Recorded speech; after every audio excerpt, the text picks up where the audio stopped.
So I want to do a videotape of the Athens Street sidewalk before we start our repair. So you see this big gap here?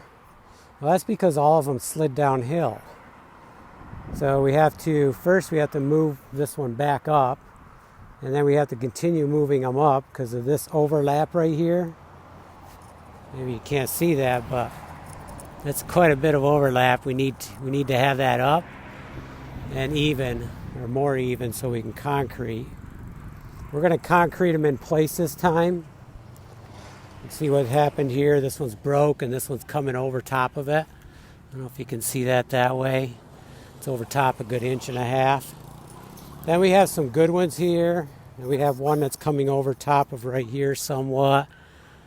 So we really have to, maybe this from here down might be okay. We may only have to move them up. It may be okay from here down, although right there it's coming over a little bit too. So I guess we got to move a little bit of them. Oh, and yeah, right here we got one too. So I take that back.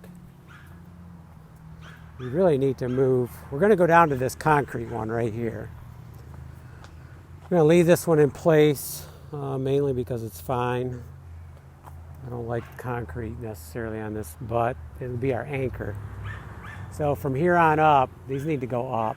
And then we need to concrete them in place by concreting the joints. And we need to fill in, like right here, we need to rebuild this with 3 or 4 inches of stuff in stone. And then down here, we're going to patch these areas.